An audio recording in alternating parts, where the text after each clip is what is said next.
I know a lot of you have gotten the Cricut Joy, the little bitty machine.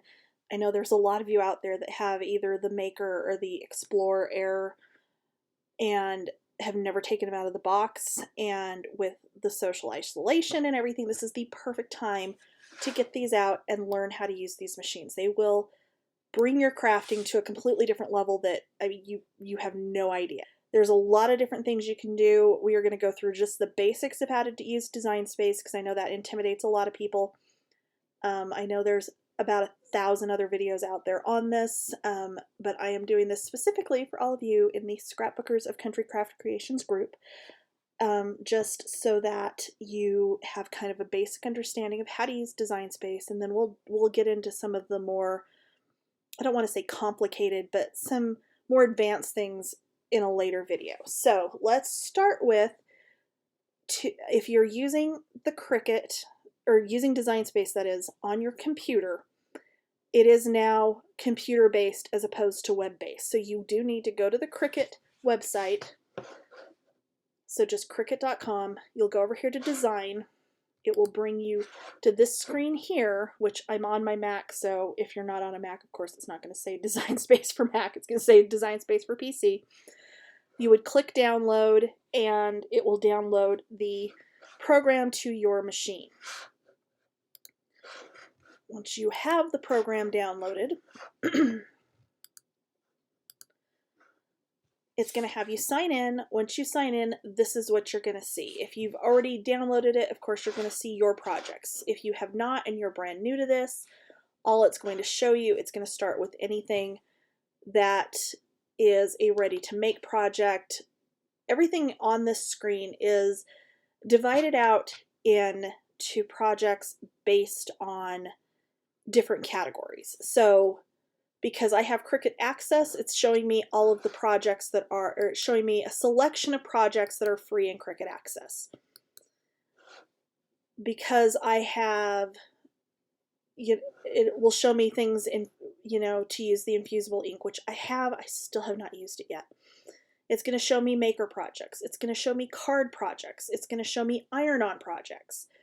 It's going to show you stuff from the Cricut community, because almost anything that you design in Design Space can be put out for the Cricut community to use. Okay, so if you click onto any one of those pre-selected groups, it's going to expand it all out, and it's going to give you this window up here, or I'm sorry, a drop down up here on the right, that's going to let you pick from all the different options that there are. So we're in Cricut Access right now, and when you do click into that, it gives you way more options to scroll through. I mean, this just goes on and on and on. Anything that shows up under this, if you have Cricut Access, is going to be a completely free project to do. So if you wanted to do these little bugs on this project here, this is a completely free project. So you'll see down at the bottom how it has the A, and it has $0 as the cost to make this or to use this cut file. That's because it's part of Cricut Access and it is one of the free projects. It's going to tell you on any of these projects you go into, it's going to give you several different pictures. So this is showing you what all it's going to cut out.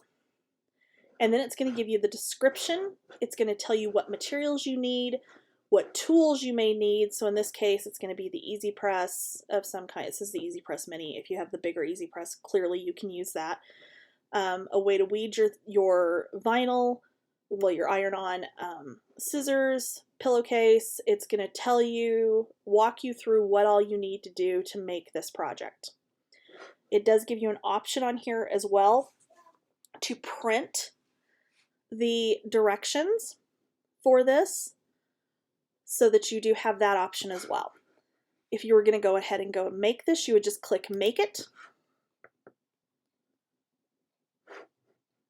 Oh, it's because I'm on the Joy. Bad example. Okay, let's go here. So here we are. Here's a card. We were to click Make It. Oh my gosh. It's going to bring us into the cutting mats. And it's going to show you exactly what it is you need. So in this case, this is a card designed specifically for the Joy. It's telling you you need the card mat. If you don't have the card mat, You're just going to do it on a normal mat. It's going to tell you what it's going to have you do, which in this case, because it is one of those specifically for the card mat for the joy, it's not going to work as well if you're doing it on something other than the card mat. So that's entirely up to you. You can change your material size. So I would change it down to that, and then you would just click continue, and it's going to walk you through getting the project ready to cut. I'm going to cancel out of this. And let's go to, let's say, free for Cricut Maker. And you do have to have it set on the machine that you're actually trying to work with. So in this case, I have the Joy, I have the Maker. I don't have an Explorer, but it still gives you the option of the 3 different machines. So here's an example of all of the different free projects that are out here for the Maker. There are a lot of sewing projects. I've made the tabletop tool caddy. I don't know what I've done with it, but I did make it. I've made the half hexy quilt. Quilt top. I haven't actually quilted it because that still scares me, but I've made the quilt top. You've got a tote bag here using iron-on. You've got cards, or actually that's, I'm not sure what that one is. It's a luggage tag, but I'm not sure what material, so let's look.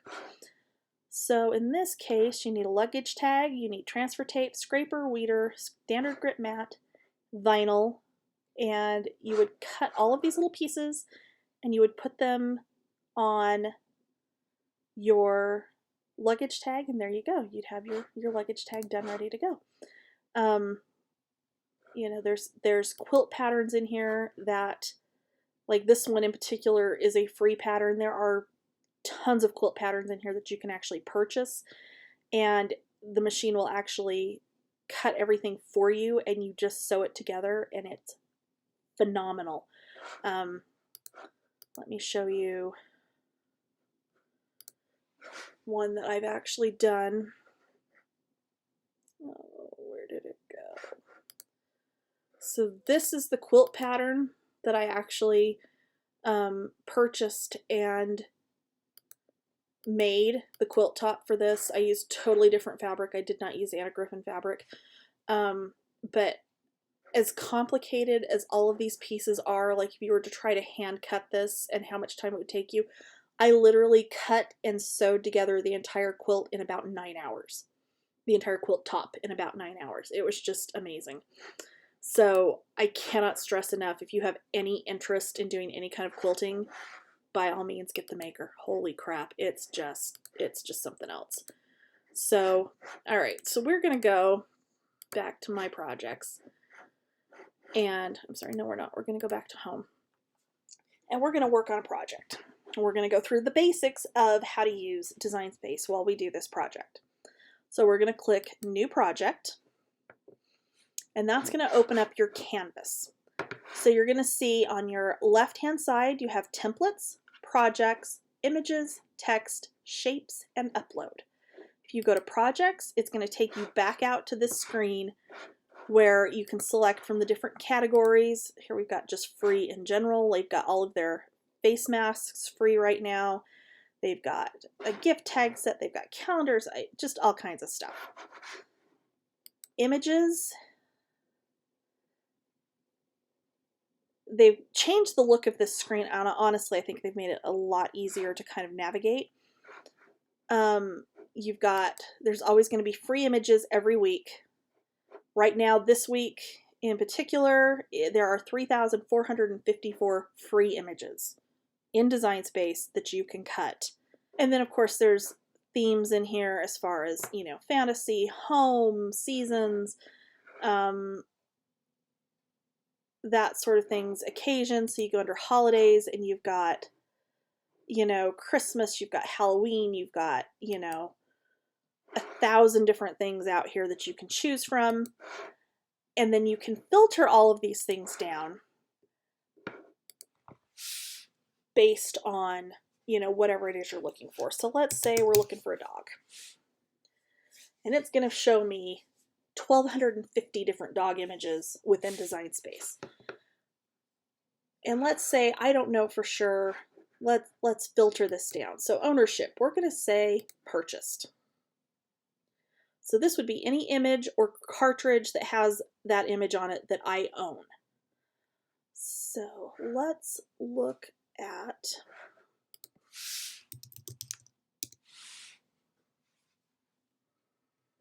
Mickey. So I have almost all of the Disney cartridges. There was one set that was released in a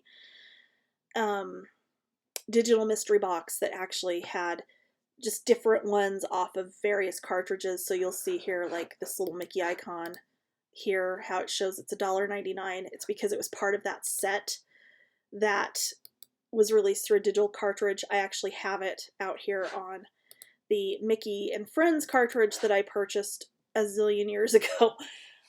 If you are ever out here and you see a price on an image, it's one that is either not part of Access, that is not free, or that you do not own, you can buy just the individual image.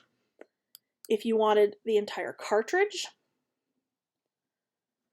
so here's Mickey Mouse and Friends, you can buy the entire cartridge in Design Space for $39.99. And these are all of the images that are on that cartridge. Since I have all of the older Disney cartridges, I literally have every single one of these. So I know for a fact this little guy is on the cartridge I'm looking for. So you click on image, on the little info button, and it will tell you the name of the image. It will give you the number of the image, because if you know an image number, you can search for them that way as well. And it'll also show you the image set. So here we are, Create a Critter, which is a cartridge from way back in the beginning that is still to this day my all-time favorite cartridge. I can't even tell you. So let's actually use this little owl. So when I click on the owl, it shows up down here as one of the images that I'm going to insert. So I could continue to search. So I want that owl, but I want a different tree. So let's say, we're just going to say tree. That's too many issues, or too many images to search through. So we're going to go tree branch. So again, I know this is from Create a Critter, but we're going to pretend it's not. Ooh, but I like that branch better. But I'm not sure until I actually get it in here which one I'm going to want. So I'm going to select both of those, and we're going to click Insert Images.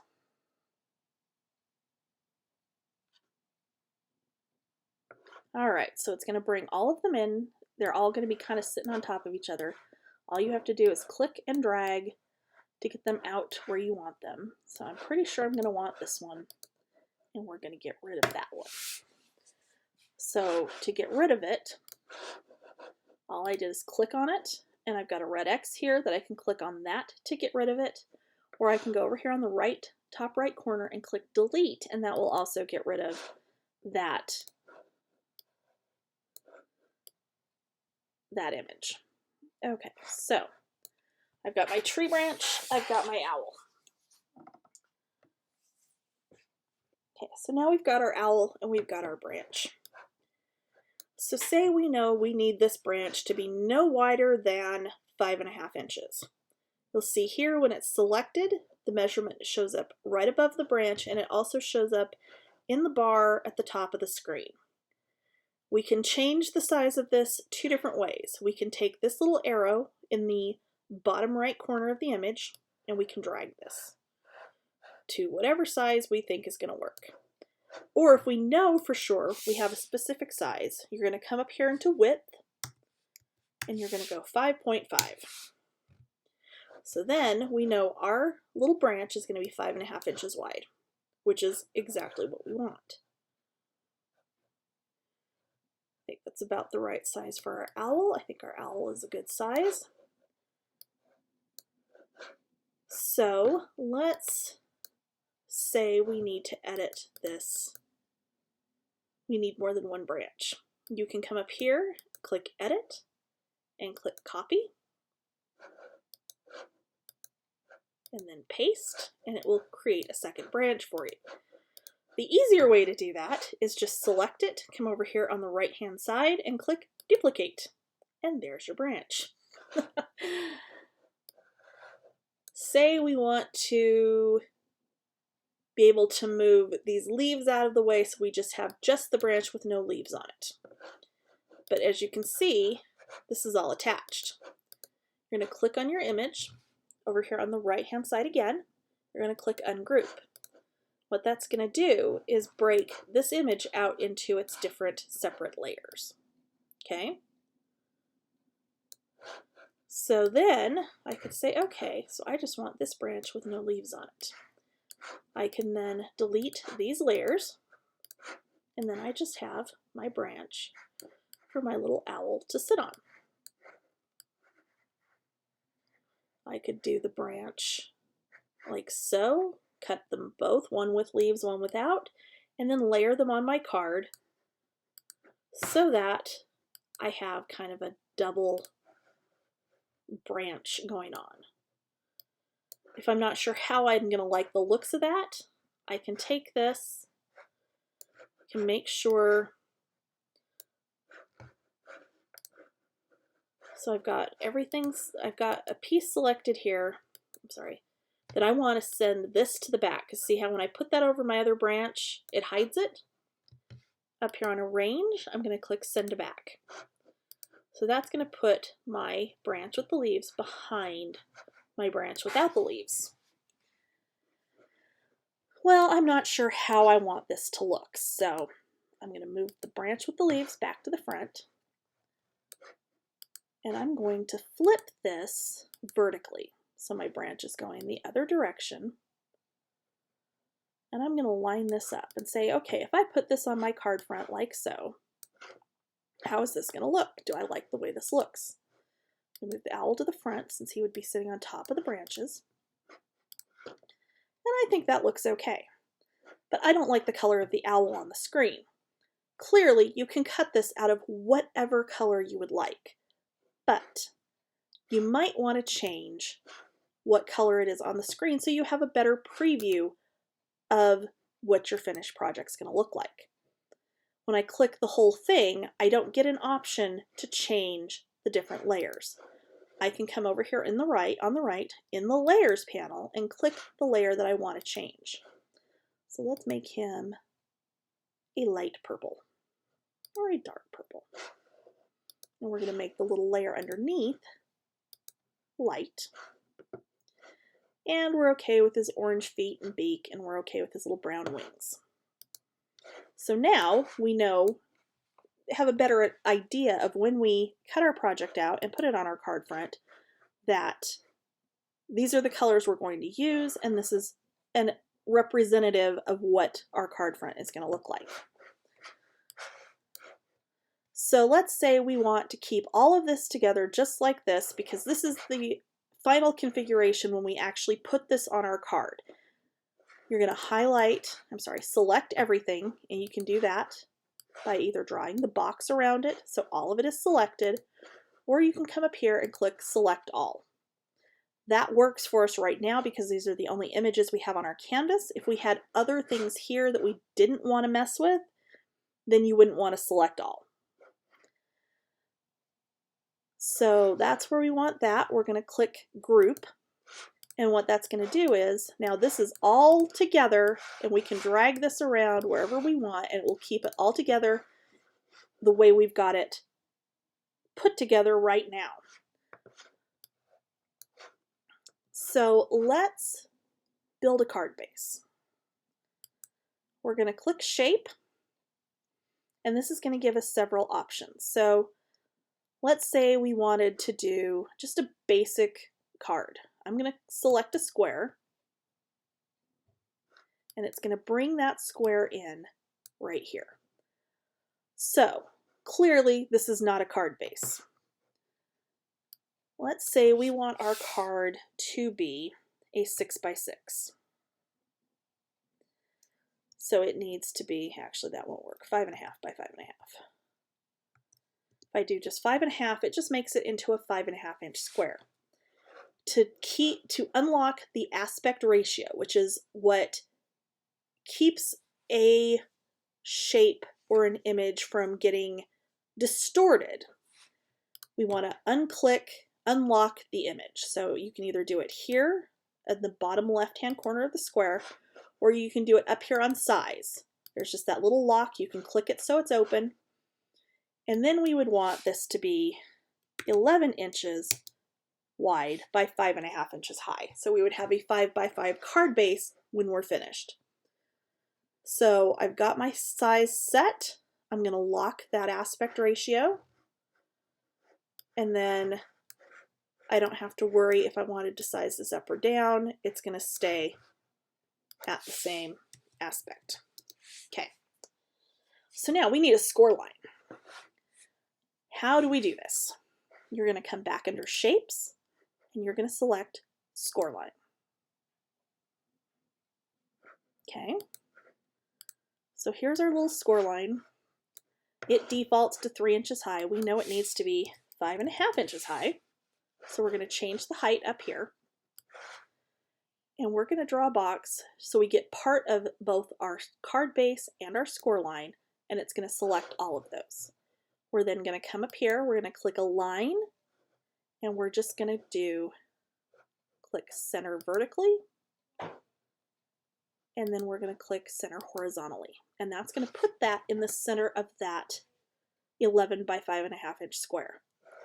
So now we've got our score line in the center. We're going to come down here in the bottom right hand corner and click attach.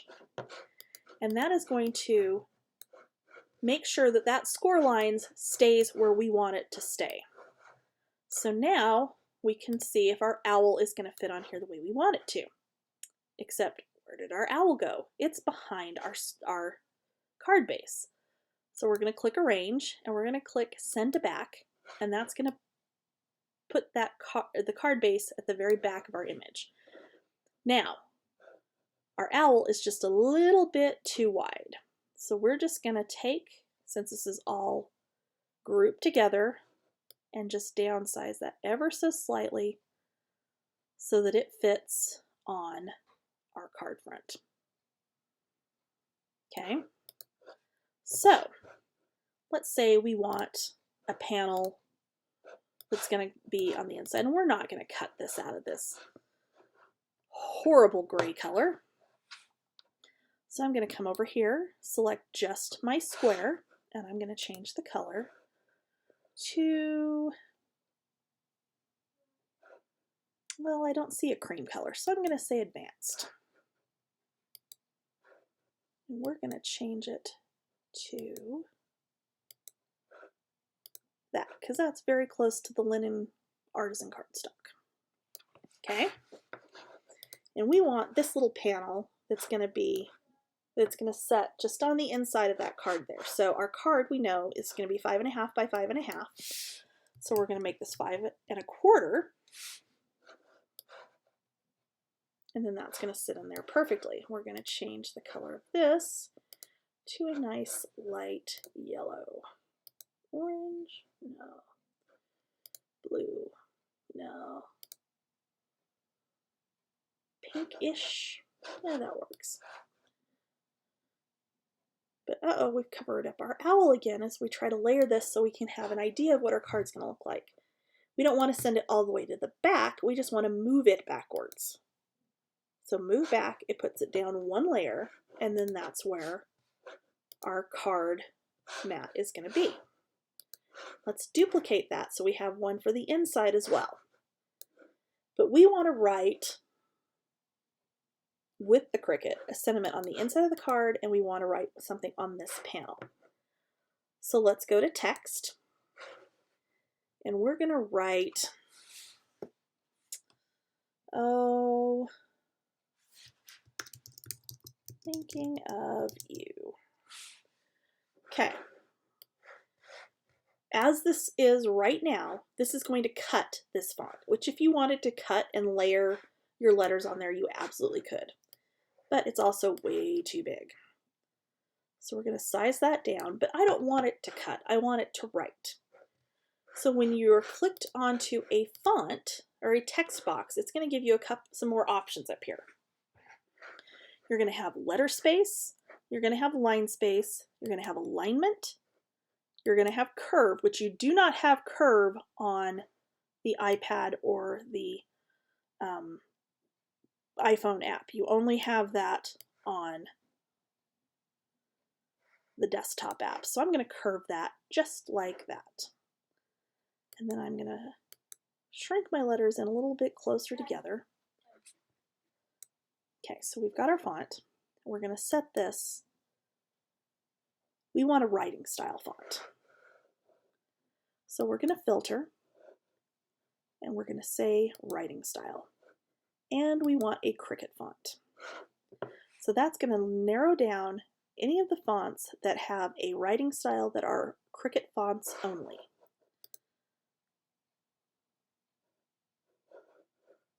Okay, and you'll notice here it gives you an option for saved for offline.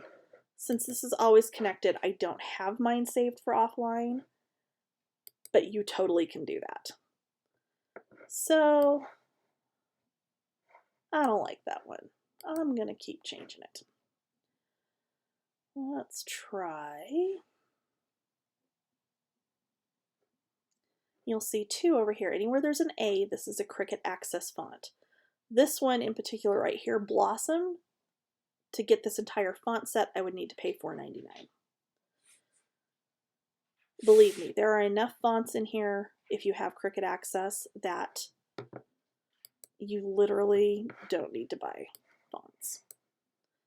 Okay, so if we were going to use that as our font, which again, I'm still not sold on that, so I'm going to go try to find the one I use all the time, which is this one.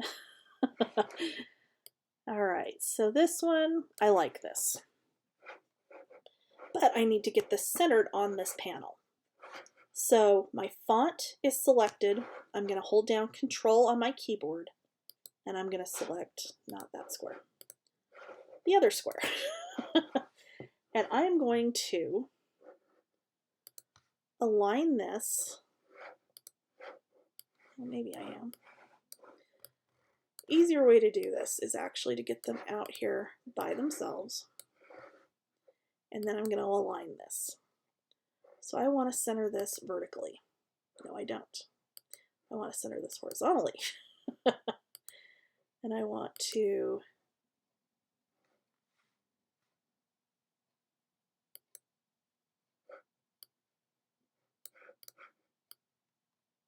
let's drag it down to about right there.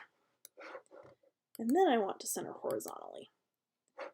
Okay, it's centered where I want it. I'm going to click Attach. And that's going to make sure that those words write exactly where I want them. We're going to move our owl back to the front, line him back up on here where we want him. And there's the front of our card. Now for our sentiment on the inside, we would do the same thing.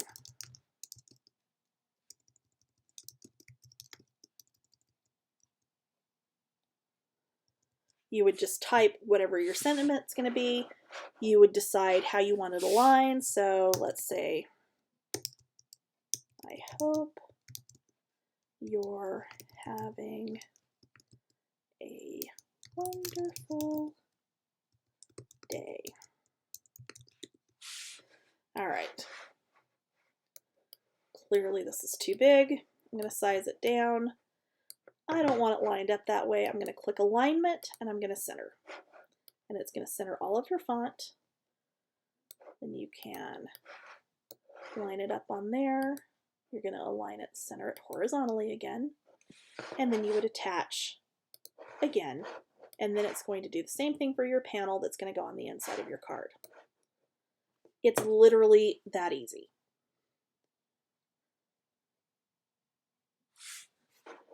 And let's start with a basic shape. So we're going to unlock the aspect ratio on this. We're going to go 5.5 by 11. Oh, except I did it wrong. It's going to be 11 wide, 5.5 high. And that's fine. And I'm going to drag that so it's all the way up in the corner. Now, and this is just one of these things that I know from doing lots and lots of these things. I can either drag this all the way up here, or I can put in on the position where I want this to sit. So say I needed this at 1 inch and 1 inch on your X and Y axis. Okay, It's going to line it up at the 1-inch mark. Now, if I had my score line that I know needs to be 5.5 inches high, it needs to be at 5 inches. No, I'm sorry, 6 inches and 1 inch. And that's going to put it on my card where I tell it to put it. So we've got our score line on here. Just go out here. We would tell it to center. It's going to put it in the middle, and we would attach. So now we want to make our panel for the top that we're actually going to slice a shape into. So we want to make this 5.5. So that's the same size as the top of our card. I'm going to drag our card base out of the way. And then I'm going to pick a shape. So we're going to say the heart. So let's get our heart in here. Let's get it sized the way we think we want it. We're going to select the whole thing. We're going to center it. And we're going to come down here on the bottom right-hand side, and we're going to click Slice. What that's going to do is it's going to cut that heart out of the middle of that panel. So now we could cut our card, cut and score our card base. We could cut this. We could cut a piece of acetate for underneath it, pop this up with foam tape, fill it with sprinkles, and you've got a shaker card. If you wanted to add sentiment in writing on here, you could absolutely do that. You would do it just like we did before, that you would add your text. Oops. In fact, this one, size it down just a touch.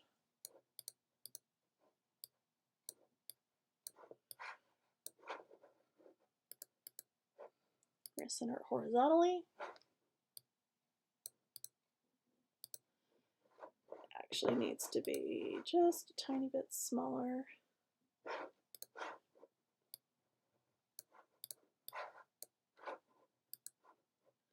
Center it horizontally again.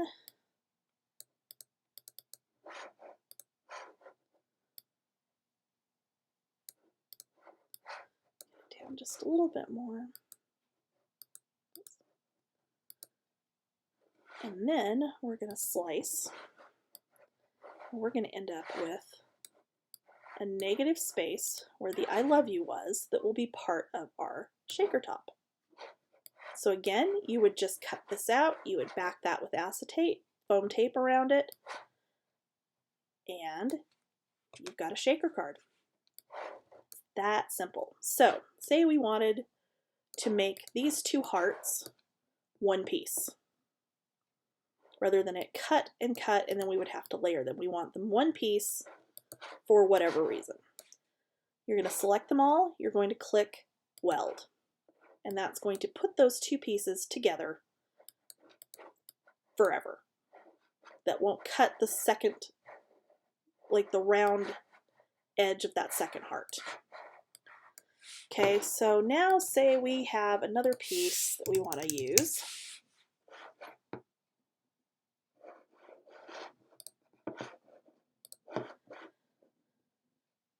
So we've got this flower, we've sized it to where we want it, but we don't want to cut this out and piece it all together. If you click Flatten, that turns it into a print and cut image. So now when you go to make this, it will print. It will have you print this on your printer. It will print a, I don't know why it's not showing on here, but there should be a black box that will print around this that are the registration marks for your machine to read this, to be able to cut out the flower. It will print this out. It will cut right along the edge of this. You will not have any kind of white border on here. It's just probably one of my favorite features.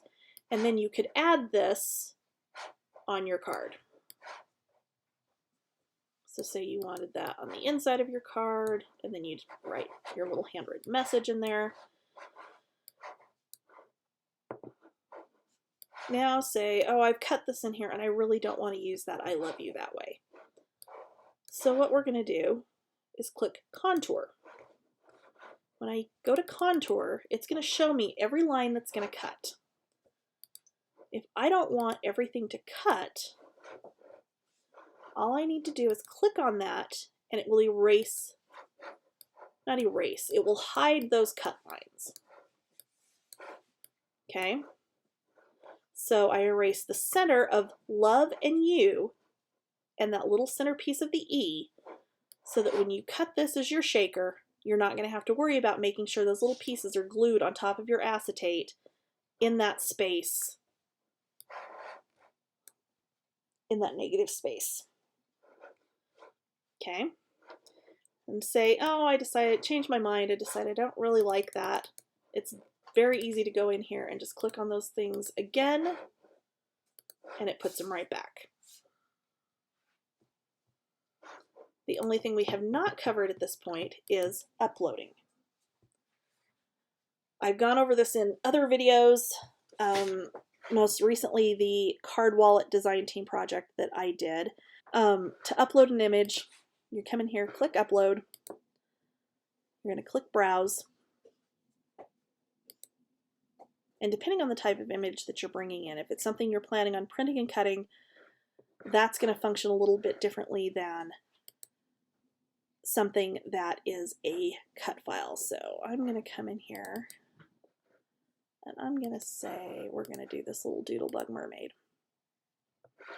So there she is. I would just tag her with doodlebug under the sea mermaid, because even though the image name is DB under the sea mermaid, the tag is going to allow me to search for this later. If like 2 years from now I decide, oh, where'd that mermaid go? That's going to allow me to find it a little bit easier. And then I would click select the item, click insert, and then it's going to bring in my mermaid. And she must have something attached to her that's why that's coming in so big. And that's okay. So if we wanted, we could flatten her, and then she becomes a print and cut image. It's literally that simple. For this print and cut, say we didn't want the flower to be orange, we can unflatten, we can change the colors of our leaves, change the color of our flower, and reflatten. And then it goes back into being one print and cut image. So there you go. That is the basics of Design Space. I will be back at a later time with a demo of how to get a little more complicated as far as welding and slicing to create your own images using basic shapes and that kind of thing in Design Space. But literally with everything we've gone over at this point, we have literally covered everything you possibly could use in Design Space, and you can combine all of these skills to make just about anything you want. So I hope you've enjoyed this. The iPad walkthrough, because the menus are a little bit different, will follow right after this, and hope you enjoyed this. Thanks.